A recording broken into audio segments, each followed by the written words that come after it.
Hello friends, welcome to सहसा classes. हम लोग पिछले लेक्चर में देख रहे थे कि आखिर लैक्टेशन में कौन कौन से हार्मोन रोल करते हैं और लैक्टेशन को ख़त्म किया था। इस लेक्चर में हम लोग इस रिप्रोडक्टिव हेल्थ से रिलेटेड कुछ डिसऑर्डर देखने जा रहे हैं। ठीक है, तो हम लोग इस रिप्रोडक्टिव हेल्थ के डिसऑर्डर कुछ बोर्ड पे लिखे हैं, जैसे ओलिगोस्पर्मिया, एजुस्पर्मिया, क्रिप्टोरकाइडिज्म और क्या है हिस्टेरेक्टोमी। ठीक, तो ओलिगोस्पर्मिया क्या होता है कि कोई मेल जो सीमेन सिक्रीट करता है, सीमेन जो रिलीज करता है पेनिस से, उसमें स्पर्म रहते हैं और स्पर्म का काउंट कितना रहता है 3 to 3.5 मिलियन। लेकिन जब स्पर्म का काउंट इस 3 to 3.5 मिलियन से कम हो जाए, ठीक, तो फिर वो यूट्रस से होते हुए फैलोपियन ट्यूब तक नहीं पहुंच पाएंगे। जब कोई स्पर्म वहाँ तक नहीं पहुँच पाएगा तो फिर स्पर्म काउंट कम होने के कारण ओवम से फर्टिलाइज नहीं कर पाएगा। ठीक, तो इसी ओलिगोस्पर्मिया में यही होता है कि स्पर्म काउंट जो है कम हो जाता है, जिसके कारण डिसऑर्डर, ये भी एक डिसऑर्डर हुआ जिसके कारण फर्टिलाइजेशन नहीं हो पाएगा। Sperm count less than normal से कम हो जाए। ठीक, और एजुस्पर्मिया क्या है, यहाँ समझ रहे हैं आप। जू मतलब क्या, जू मतलब जो मोटाइल हो या एनिमल के लिए यूज हो रहा है, और ए मतलब किसी के पीछे ए लग जाए, इसका मतलब अब्सेंस। ठीक, एजुस्पर्मिया का मतलब हुआ कि कोई माने ये जो स्पर्म इसमें बनेंगे वो स्पर्म क्या होंगे, उसमें वो टेल जो है नियरली अब्सेंस रहेंगे। ठीक, तो tail is not present in sperm, तो वैसे केस में भी क्या होगा, स्पर्म मूव नहीं कर पाएगा फैलोपियन ट्यूब की तरफ, तो ये भी एक डिसऑर्डर ही है। तो ये हो गया आपको अब्सेंस ऑफ स्पर्म टेल। उसके बाद है क्रिप्टोरकाइडिज्म। ठीक, क्रिप्टोरकाइडिज्म का मतलब क्या है कि हमें जानते हैं कि स्पर्म जो है कहाँ से बनता है, टेस्टिस से बनता है, और टेस्टिस कहाँ रहता है, एब्डोमिनल कैविटी के बाहर रहता है। ठीक, एब्डोमिनल कैविटी के बाहर रहेगा और उस टेस्टिस के अंदर बनते हैं स्पर्म। ठीक, तो क्या होगा, और एब्डोमिनल कैविटी के बाहर रहने का क्या कारण है, क्योंकि इसको जो है बॉडी टेम्परेचर से 2 से 2.5 डिग्री सेल्सियस कम चाहिए इसे टेम्परेचर, ताकि वो स्पर्म अच्छे से बन सके। अब जब डिसेंड होंगे ही नहीं, जब स्क्रोटम में डिसेंड ही नहीं होंगे, ठीक, तो बनेंगे नहीं, उस दिक्कत होगा। तो क्रिप्टोरकाइडिज्म का मतलब ही यही होता है कि इस do not descend into scrotum of testis. ठीक, टेस्टिस क्या होगा, स्क्रोटम में डिसेंड ही नहीं होंगे, जिसके कारण वो एब्डोमिनल कैविटी में ही रह जाएगा। तो इसके कारण क्या होगा, उसका टेम्परेचर हमेशा कितना बना रहेगा, आपका बॉडी टेम्परेचर के मेंटेन किया रहेगा। बॉडी टेम्परेचर मेंटेन रहेगा तो फिर वहाँ स्पर्म का बनना संभव नहीं है। और स्क्रोटम जो है बॉडी एब्डोमिनल कैविटी से बाहर होते हैं, ताकि लेस देन बॉडी टेम्परेचर से कम हो, तो ताकि वो स्पर्म बन पाए। तो ये कारण होता है क्रिप्टोरकाइडिज्म का मतलब कि स्क्रोटम जो है वो स्क्रोटम में टेस्टिस डिसेंड ही नहीं होते हैं। ठीक, एक होते हैं हिस्टेरेक्टोमी, ये फीमेल में होते हैं। ये तीनों किस में थे, ये तीनों जो थे मेल में थे। ठीक, अब ये हिस्टेरेक्टोमी जो है फीमेल में होते हैं, और फीमेल में क्या होते हैं, किसी फीमेल में आप ऐसे केस पाएंगे कि जब भी हार्मोन जो है, जब भी फर्टिलाइजेशन होता है तो क्या होता है, आप ध्यान याद हो मैंने बताया था कि जब भी फर्टिलाइजेशन होता है तो कॉर्पस ल्यूटियम बनेंगे, और कॉर्पस ल्यूटियम बनेंगे तो कॉर्पस ल्यूटियम हमेशा रिलीज करते रहते हैं प्रोजेस्टेरॉन, जिसके कारण क्या होता है, मेंटेन रहता है इंडोमेट्रियम का वाल, मेंटेन इंडोमेट्रियम वाल। यूट्रस के सबसे आउटर वाल जो इंडोमेट्रियम होते हैं वो मेंटेन रहते हैं।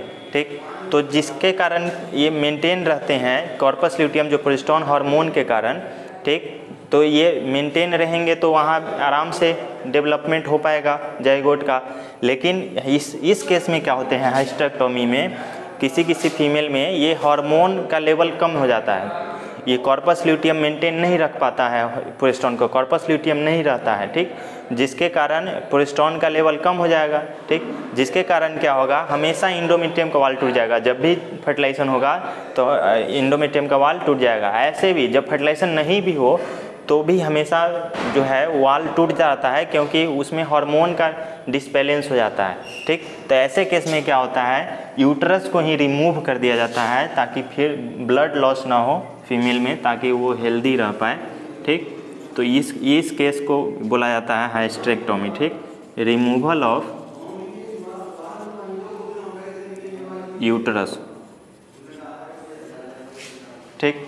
तो ये थे आपके कुछ डिसऑर्डर रिप्रोडक्टिव हेल्थ के। अब हम लोग बात करते हैं आखिर ट्विंस कैसे बनते हैं, ठीक। अब हम लोग देखने जा रहे हैं ट्विंस।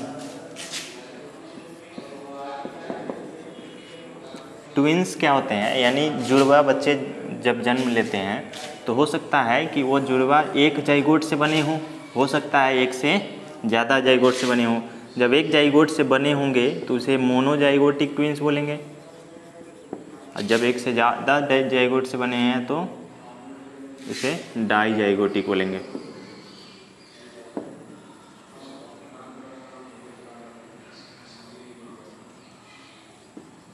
ठीक। मोनोजाइगोटिक में क्या होगा कि जैसे मैं डायग्राम थोड़ा बनाता हूँ आपको। जैसे ये आपका फैलोपियन ट्यूब था, ठीक, फैलोपियन ट्यूब में यहाँ ओवरी से निकला एक ओवम, ठीक, और यहीं फर्टिलाइज हुआ स्पर्म से, ठीक। तो एक जाइगोट बना। हो सकता है कभी कभी जब सेल डिवीज़न होना शुरू होता है, क्लीवेज होना होता है, लेकिन क्लीवेज ना हो करके सेल डिवीज़न होने लगेगा और यहाँ जो एक जाइगोट है ये दो जाइगोट में कन्वर्ट हो जाएगा।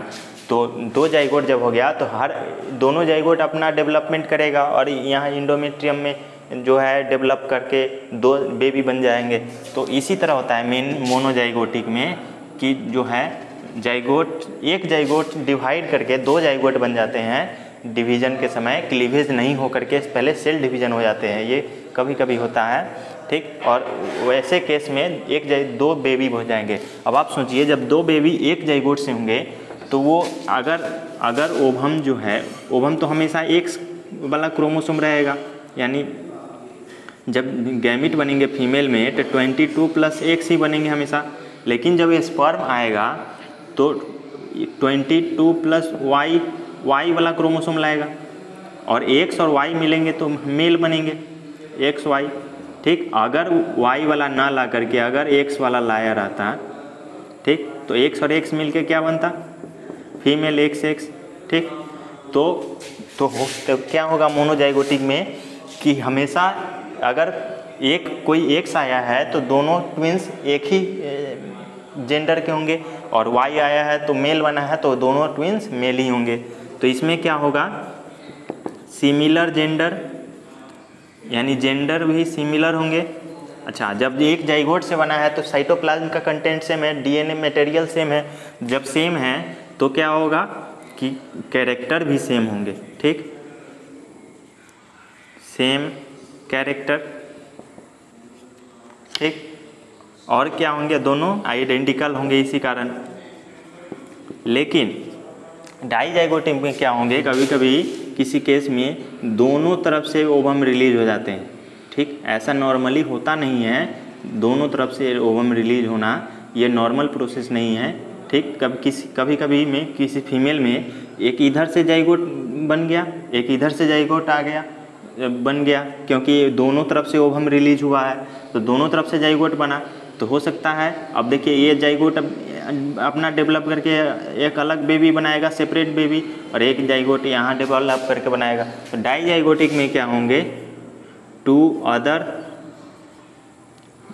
अदर जेंडर हो सकते हैं। ये भी तो हो सकता है कि सेम हो और सेम, लेकिन हमेशा जो है ये आइडेंटिकल नहीं होंगे, नॉट सिमिलर, क्योंकि इसका जेनेटिक मटेरियल अलग होगा, उसका जेनेटिक मटेरियल अलग होगा, क्योंकि दो अलग अलग स्पर्म से वो जाइगोट बने हैं और 2 अलग अलग स्पर्म से दो बेबी बन रहे हैं, ठीक। तो डाइजाइगोटिक के केस में क्या होंगे कि वो सिमिलर नहीं होंगे। जेंडर सिमिलर हो सकते हैं, या हो सकता है इधर भी स्पर्म एक्स वाला हो, इधर भी एक्स वाला, या इधर भी वाई वाला, इधर भी वाई वाला, ठीक। तो सिमिलर हो सकते हैं जेंडर, लेकिन कैरेक्टर जो है सिमिलर नहीं होंगे, ठीक। तो ये है आपको डाइजाइगोटिक और मोनोजाइगोटिक। एक होता है आपको इसी में साइमेज। साइमेज के केस क्या है कि इसमें क्या होते हैं, कई बॉडी जो है अटैच रह जाते हैं, ठीक। ट्विंस जब बनते हैं तो मान लेते हैं ट्विंस 2 जाइगोट से एक जाइगोट डिवाइड होकर 2 जाइगोट बन रहे हैं, ठीक। तो डिवाइड होने के समय वो पूरी तरह से डिवाइड नहीं होते हैं, अटैच रह जाते हैं, ठीक। अटैच रह जाएंगे तो हो सकता है कि 2 अलग अलग हेड हो जाए, एक बॉडी हो जाए, ठीक। ऐसा हो जाता है। ऐसा कई एग्जाम्पल भी देखने को मिला है कि बॉडी एक हो और हेड अलग अलग हो, ठीक। ऐसा एग्जाम्पल हमने देखा है। तो साइमेज के केस में ऐसे होते हैं, जब जाइगोट डिवाइड कर रहे होते हैं तो पूरी तरह से डिवीजन नहीं कर पाते हैं, कंप्लीट नहीं हो पाता है, 2 अलग अलग सेल नहीं बन पाते हैं, जिसके कारण साइमेज का केस हमको देखने को मिलता है, ठीक। तो यही था ट्विंस। इसमें अगर कोई दिक्कत है तो कमेंट में आप पूछ सकते हैं, ठीक। और हम इसी के साथ ये चैप्टर रिप्रोडक्शन ख़त्म करते हैं। हम लोग नेक्स्ट चैप्टर में बात करते हैं रिप्रोडक्टिव हेल्थ के बारे में, ठीक। इससे रिलेटेड क्वेश्चन बचा हुआ है आपका। क्वेश्चन अभी एनिमल किंगडम से भी बचा हुआ है, दोनों के क्वेश्चन अभी करने बाकी हैं, ठीक। वो क्वेश्चन भी करेंगे, ठीक। हम लोग नेक्स्ट चैप्टर भी पढ़ेंगे। इसके बाद हम लोग इस लेक्चर को समाप्त करते हैं। तब तक के लिए धन्यवाद।